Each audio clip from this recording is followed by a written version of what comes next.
Satu, dua, tiga. Assalamualaikum warahmatullahi wabarakatuh. Selamat malam.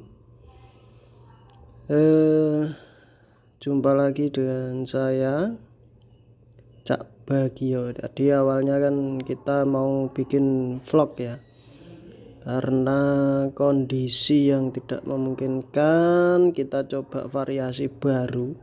Kita bikin audio saja. Ini pertama kalinya bikin audio. Ini sedikit membahas, mudah-mudahan tidak melebar kemana-mana. Harapannya teman-teman nanti setelah mendengarkan audio ini, pola pikir dan pola dalam mindsetnya sedikit geser. Yang penting ora gendeng. Ya, begini. Karena ini masih dalam rangka COVID-19, ini kebetulan beberapa 2 minggu ke belakang ini kan saya berinteraksi dengan beberapa teman. Nah, kebetulan di tim kita, tim Jamoni ini kan ada teman-teman yang getol untuk mengkampanyekan bahwa kita tidak perlu takut dengan COVID-19. Nah, ternyata salah satu anggota tim kita ada yang jatuh sakit. Beliau adalah Kiai Ali Mahfud. Beliau lumayan getol, jadi setiap ada tetangga atau ada orang yang sakit, didatangi sama beliau, dimotivasi, udah ndak usah takut pasti sembuh, udah ndak usah takut pasti sembuh. Dan dilalah ya apa ya, ya begitulah, ternyata beliau sakit, lumayan sakitnya, alhamdulillah lumayan parah ya, sampai nafasnya sesek dan lain sebagainya. Akhirnya saya memutuskan untuk datang ke rumah beliau. Nah, terus setelah datang ke rumah beliau ya tak lok-lok nih, walah mbah gayamu sok sekti ya ndekno ya iso lara nganti kaya ngene, lakne ora usah kemelinti. Kiai tak lok-lokno, ngapunten ya. Terus akhirnya beliau sakit dan kita coba untuk lakukan terapi, kita berikan konsultasi juga, alhamdulillah sekarang kondisinya sudah membaik 80%. Nah, uniknya di sini ya. Setelah saya sampai dari rumah beliau kan, saya pulang terus malamnya ada acara kumpul di paguyuban. Itu pulang sekitar jam setengah 12 malam ya. Nah, setengah 12 malam nyampe rumah, tiba-tiba dada saya terasa sesak. Buat melumah, berbaring sesak, miring sesak, murep apa meneh. Nah, akhirnya setelah itu saya coba melakukan pernapasan, lakukan pola nafas. Jadi ini juga sekaligus solusi ya buat teman-teman yang mengalami tanda-tanda gejala sesak, bisa dilakukan pola nafas. Pernafasan bisa dengan sandar. Kalau sandar sudah kuat, coba duduk tanpa sandar tapi rileks, lakukan pernapasan. Nah, setelah itu nafas bisa, kalau sudah dirasa plong bisa tidur. Lah itu yang saya lakukan, alhamdulillah dalam waktu semalam nafas yang tadinya sesek, tersengal-sengal bisa lancar. Nah, setelah lancar saya bisa tidur, alhamdulillah. Kemudian aktivitas lagi normal seperti biasa. Nah, terus akhirnya puncaknya kemarin badan saya mengalami drop lumayan. Bagian dalam itu rasanya panas, tapi luar tidak begitu panas.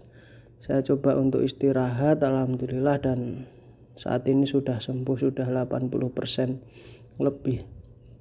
Nah, begini ya, ini berkaitan dengan ini nanti bahasan saya nanti berkaitan tentang mindset dan cara pandang panjenengan.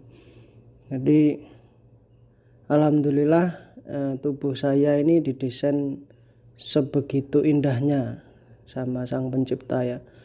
Ndak ribet-ribet, tapi jangan salah, kelihatannya ndak ribet, ndak perlu minum obat kok bisa langsung sembuh, ndak begitu. Karena saya sudah mengenali kondisi tubuh saya. Nah, makanya bagi teman-teman yang ingin badannya tetap fit, tetap sehat, maka kenalilah tubuh saya. Ini kalau saya ya. Kalau saya biasanya memberikan beberapa tolak ukur. Yang pertama ada A, katakanlah ada A, ada B, ada C.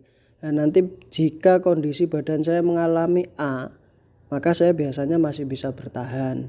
Itu cukup istirahat 1 atau 2 hari sudah selesai. Kalau saya mengalami kondisi B dan kondisi C, itu sudah saya harus segera istirahat total atau bed rest.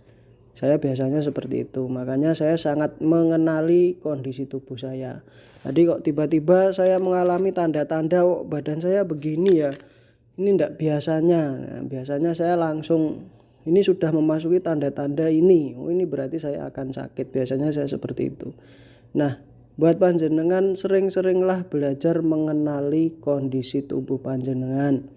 Jadi ketika tubuh panjenengan sudah menunjukkan tanda-tanda itu, maka ya silahkan didengarkan. Karena pada dasarnya tubuh panjenengan itu punya sensor. Kalau sensor itu sudah menyala ya didengarkan, maka sudah saatnya untuk istirahat. Tapi kalau sudah sensor tidak didengarkan, akhirnya katakanlah sensor pertama tidak didengarkan, diabaikan, tetap kerja. Terus kemudian sensor kedua tidak didengarkan. Nah, kita didobrak dengan vitamin, didobrak dengan penambah stamina dan lain sebagainya, akhirnya kuat kerja lagi. Akhirnya sensor ketiga meledak, jadilah penyakit. Nah, kalau sudah jadi penyakit gimana? Yo jangan berharap ujuk-ujuk sembuh. Nah, ini yang banyak terjadi ketika sudah menjadi penyakit. Teman-teman itu maunya langsung sembuh. Ini kan tolol bin bodoh ya. Kalau Anda sudah sampai meledak, sudah jadi penyakit, ya prosesnya juga bertahap, regenerasinya bertahap. Tidak bisa ibarat besi bengkok langsung diluruskan, ya tidak bisa. Jadi bertahap satu persatu. Begitu pula dengan penyakit. Kalau baru dari sensor 1 di recovery buat istirahat mungkin masih bisa. Tapi kalau sudah di sensor 3 ya jangan salahkan. Sama dengan jenengan punya katakanlah riwayat asam urat. Asam urat sudah tahu asam urat. Terus kemudian tiba-tiba ada sensor kroso linu-linu, panggah dipangani, hal-hal yang bertentangan dengan asam urat dilawan. Sensor kedua muncul dilawan lagi, begitu bruk gak iso mlaku sing disalahno. Njaluke ndang waras, njaluke ndang iso mlaku, yaitu yang kurang pas. Gitu ya. Itu pertama, mengenali diri kita masing-masing. Oke. Itu langkah pertama. Terus kemudian begini. Itu kenapa kok Cak Bagio ini kok masih bisa sakit juga. Terus kenapa ada juga orang yang ya ini yang lucu kan begini. Ada temen ya kadang kita mengamati. Ada katakanlah saya ya misal Cak Bagio. Cak Bagio ini katakanlah masa bodoh, tidak percaya dengan COVID, masa bodoh lah. Saya juga tidak pernah pakai masker dan lain sebagainya, jalan ke sana kemari, makan ya biasa, tidak cuci tangan. Tapi ternyata fine-fine aja sampai beberapa bulan, bahkan sampai badai corona ini berlalu ya fine-fine aja. Nah, sementara ada orang lain katakanlah Kang Slamet misal. Nah, Kang Slamet ini overprotective. Dia pakai masker, jaga jarak, menjauhi kerumunan, sudah kayak kura-kura mlebu ning jero omah ya. Tapi ternyata si Cak Slamet ini tiba-tiba malah terkena COVID. Kadang akhirnya beranggapan, ini ndak adil ini si A ini sembrono tapi ya baik-baik saja, ini si B malah prokesnya ketat tapi malah kena COVID. Nah, terus kemudian atau kadang sebaliknya, kadang yang sembrono ini begitu kena disyukur-syukur nih. Nah, jadi gini ya, ini berkaitan dengan mindset cara pandang. Jadi perlu Anda ketahui, ini terutama penggemar-penggemarnya Pak Arif RH ya, berkaitan dengan vibrasi. Jadi di alam semesta ini itu dikenal dengan ada istilahnya kekuatan positif dan negatif, atau ada vibrasi positif, ada force. Nah, itu bisa panjenengan lihat di skala Hawkins. Di situ ada level-level vibrasi. Jadi level-level vibrasi. Jadi kalau di skala Hawkins, level force atau terendah itu adalah malu. Kemudian naik ke atas bersalah, apatis. Jadi setiap sikap atau sifat atau emosi itu memiliki getaran energi. Yang paling rendah malu itu getaran energinya sekitar 20. Terus kemudian ke atas bersalah 30 dan seterusnya. Dan di tingkat tertinggi adalah pencerahan. Itu level energinya sekitar 700 sampai 1000. Ini berdasarkan tabel Hawkins, bisa Anda lihat di Google ya. Jadi bisa Anda lihat di Google, silahkan dicari tabel Hawkins, insya Allah ada. Nah, penjelasannya bagaimana? Jadi hati-hati orang-orang yang terlalu percaya diri, hati-hati. Jadi maksudnya hati-hati gimana? Energi atau vibrasi itu bisa melompat. Jadi ketika Anda berada di paling atas, melompatnya kemana? Bisa meloncat drastis ke paling bawah. Atau sebaliknya, ini ibarat pita ya, kalau dibentuk lingkaran. Kan kehidupan itu circle ya, sebuah lingkaran. Itu kalau dibuat pita dari 0, 1, 2, 3, 4, 5, 6, 7, 8, 9, maka dia akan kembali lagi ke 0. Nah, 0 dan 9 ini berhempitan. Makanya panjenengan berhati-hati, jangan terlalu sombong. Misal Anda terlalu percaya diri, merasa sudah tercerahkan, merasa vibrasinya sudah positif, bukan tidak mungkin dalam waktu sepersekian detik saja Anda bisa berubah menjadi 0 vibrasi, menjadi kepada posisi kesedihan, rasa malu dan lain sebagainya. Begitu pula sebaliknya, orang yang sangat tidak percaya diri atau rasa malu, minder dan lain sebagainya, ketika mengalami suatu hal pencerahan dalam hidupnya, bukan tidak mungkin dia langsung lompat ke angka 9, ibaratnya seperti itu.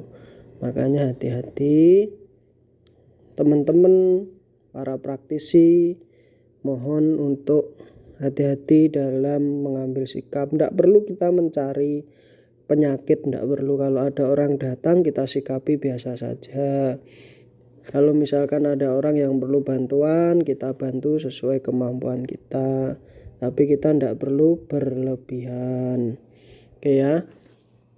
Nah ini nanti berkaitan dengan mindset atau pola pandang dalam kehidupan.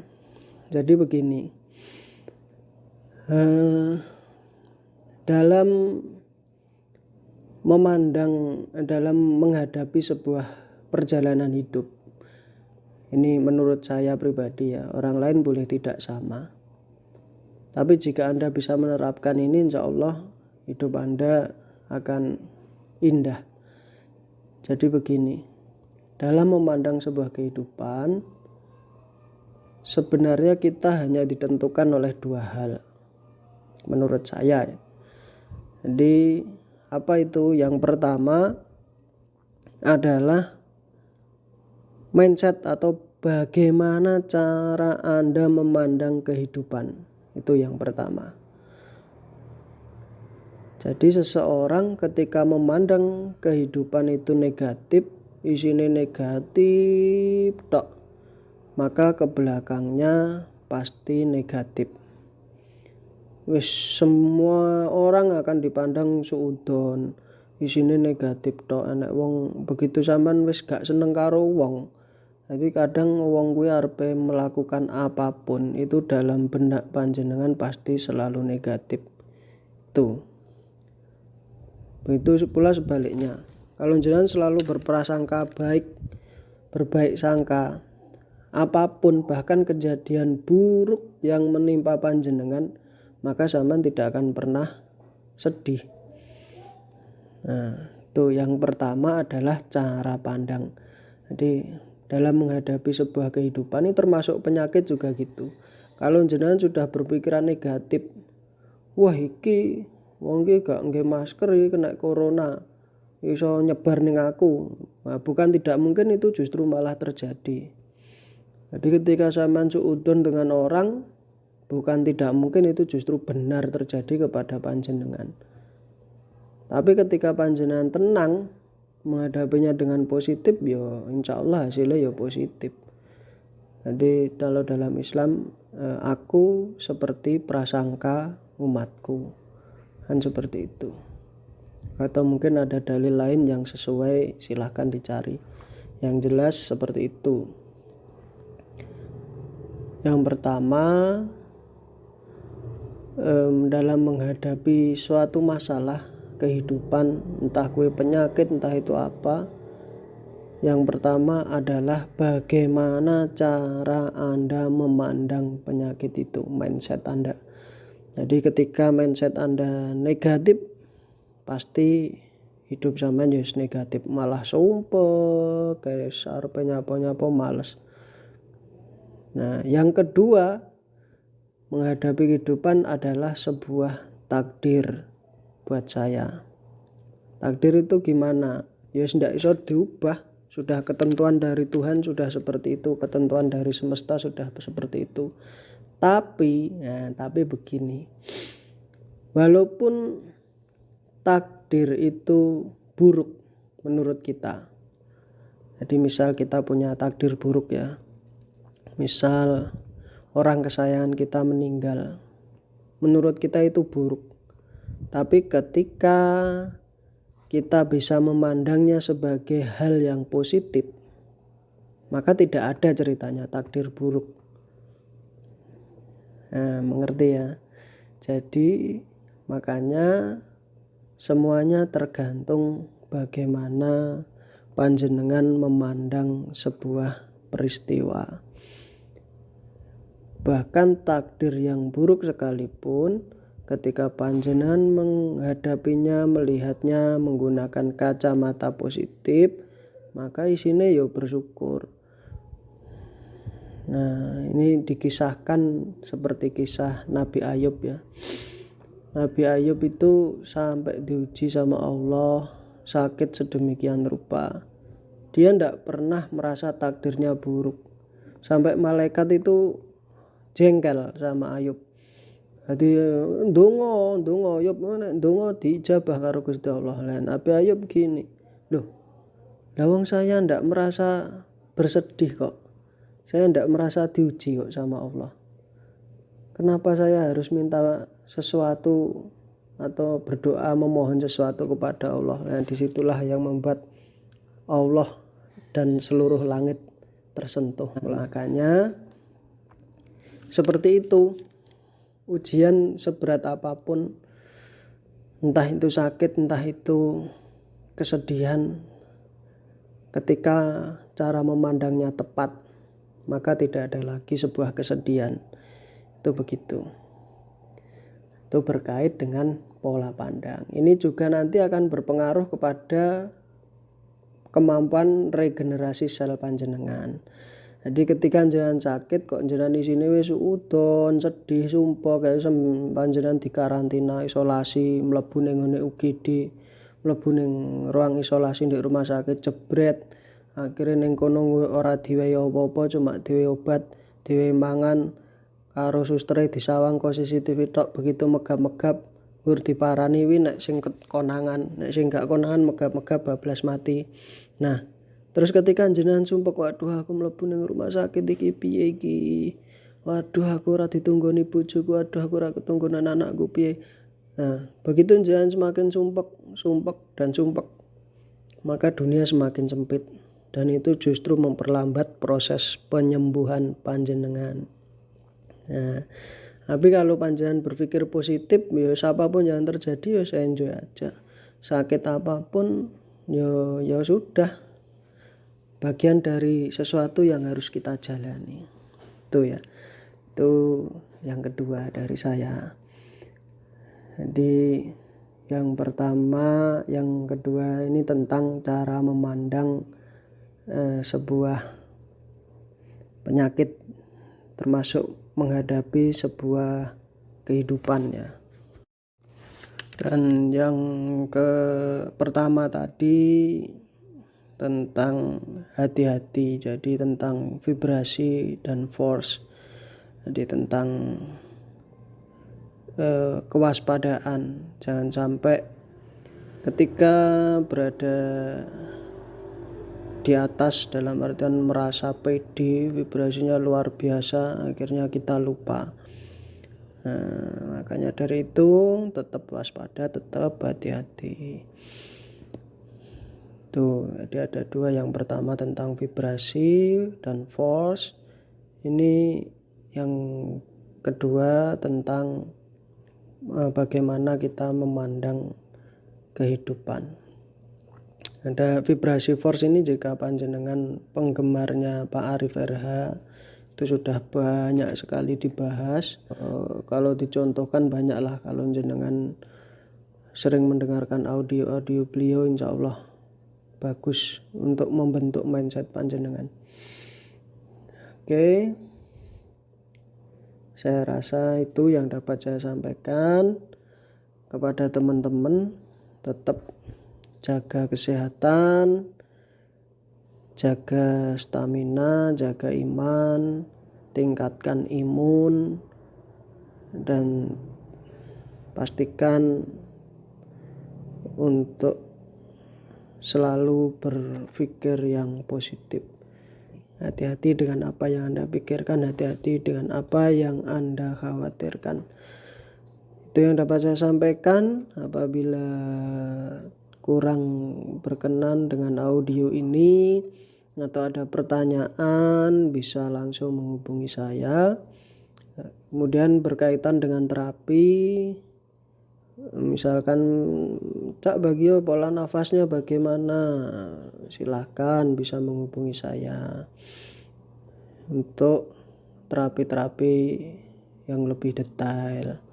Ini karena berkaitan, karena kita ingin membantu ya teman-teman COVID, terutama yang terbatas biaya atau takut untuk dibawa ke rumah sakit. Bisa silahkan menghubungi saya atau langsung datang ke Warung Jamoni di Dusun Ngreco, Desa Sobontoro, Kecamatan Boyolangu, Tulungagung. Ya, silahkan bisa datang ke sana. Kita buka setiap hari Jumat sampai hari Rabu. Hari Kamis libur. Nanti bukanya terapi mulai jam 5 sore. Kita sudah bisa melayani, bisa terapi, apapun keluhan panjenengan bisa datang ke sana. Oke, demikian. Terima kasih atas partisipasinya dan mau mendengarkan audio ini sampai selesai. Jangan lupa subrek. Ya, subrek enggak bayar ya, subrek. Terima kasih. Wassalamualaikum warahmatullahi wabarakatuh.